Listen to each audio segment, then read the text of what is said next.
જય સરદાર। આટલી મોટી સંખ્યામાં કરમસદની અંદર દેશભરમાંથી યુવાનો જ્યારે આવ્યા હોય ત્યારે આપણો નારો એ છેક ગગનચુંબી નારો થાય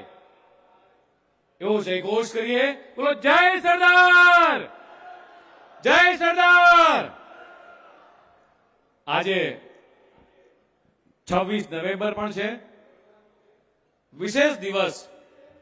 એટલે સંવિધાન ગૌરવ દિવસ છે। મિત્રો, બાબા સાહેબને પણ આજે યાદ કરીએ, તેમની સાથે આખી ટીમ જેમણે આ સંવિધાનની અંદર આપણને તમામ 140 કરોડ ભારતીયોને ન્યાય, સ્વતંત્રતા અને પારદર્શિકતા જે આપી છે એવા ભીમરાવ બાબા સાહેબ આંબેડકરને મિત્રો આજે યાદ કરીએ છીએ। આજે યુનિટી માર્ચની અંદર આપણી સૌની વચ્ચે ઉપસ્થિત ગુજરાતના લોક લાડલા મુખ્યમંત્રી માનનીય ભૂપેન્દ્રભાઈ પટેલ, એવી જ રીતે ત્રિપુરાના મુખ્યમંત્રી શ્રી માણિક શાહજી, એવી જ રીતે કેન્દ્રીય મંત્રી શ્રી અનુપ્રિયા પટેલજી,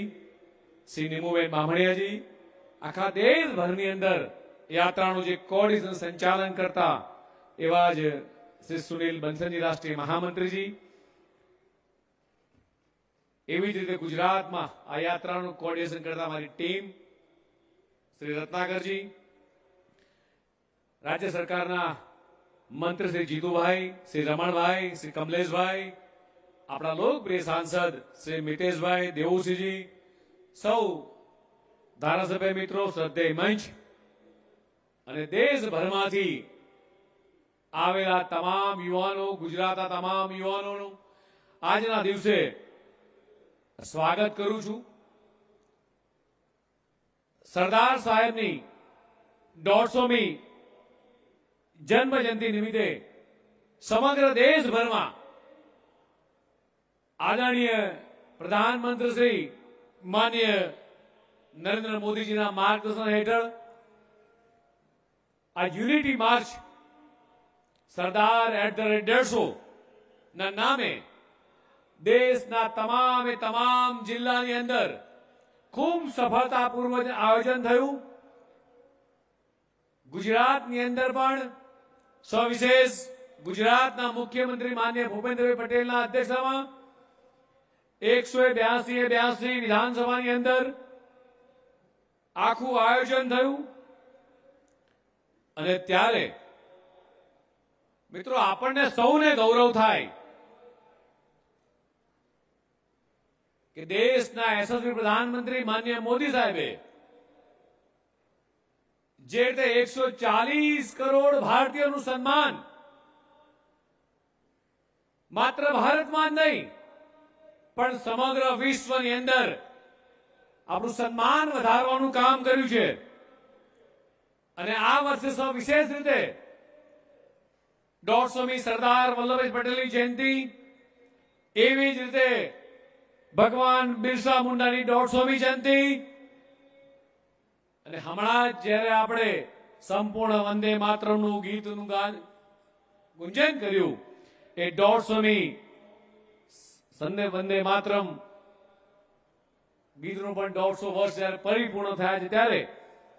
આ ત્રણેય સંગમ આપણા સૌના માટે એક ગર્વની બાબત છે। સરદાર સાહેબનું નામ પડતાની સાથે જ દેશના યુવાનોમાં, દેશની 140 કરોડ જનતાના રોગોમાં એક ઉર્જા સ્થાપિત થાય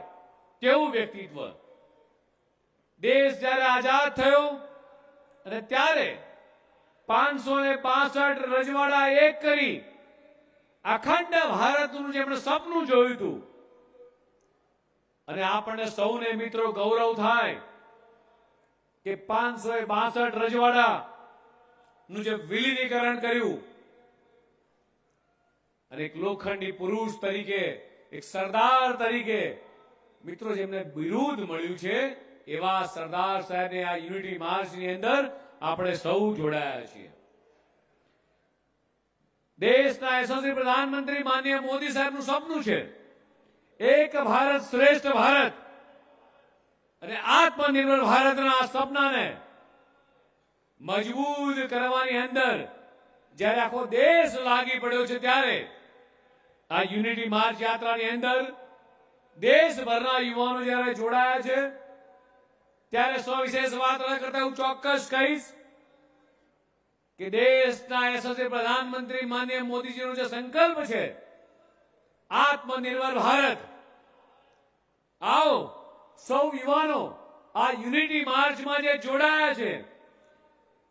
આપણે એવો સંકલ્પ લઈએ કે 2047 નું જે વિકસિત ભારતનું જે સપનું છે, જે સપનું સરદાર સાહેબે જોયું હતું, એ તમામ સપનાઓ એ દેશના યશસ્વી પ્રધાનમંત્રી માનનીય મોદી સાહેબ એમના રાહ પર ચાલીને સપના જ્યારે પૂરા કરી રહ્યા છે ત્યારે આપણે સૌ લોકો જીવનની અંદર સંકલ્પ લઈએ કે જીવન જરૂરિયાતની તમામ વસ્તુઓ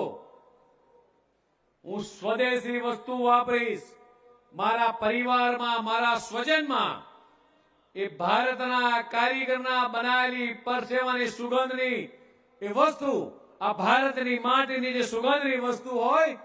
એ વસ્તુ વાપરીશ, મેડ ઇન ઇન્ડિયા વસ્તુ વાપરીશ અને આત્મનિર્ભર ભારત માટે આપણે સૌ મિત્રો એ સંકલ્પ લઈએ અને આ યુનિટી માર્ચ એ કરમસદથી લઈ અને કેવડિયા સુધી જે જોડાવાની છે ત્યારે દેશભરમાંથી યુવાનો, અન્ય રાજ્યોના મુખ્યમંત્રીઓ, કેન્દ્રીય મંત્રીઓ તમામ લોકો જોડાવાના છે ત્યારે દેશભરની અંદર આત્મનિર્ભર ભારતનો સંકલ્પ લઈ આપણે સૌ છૂટા પડીએ. એ જ અભ્યર્થના. ભારત માતા કી જય, વંદે માતરમ.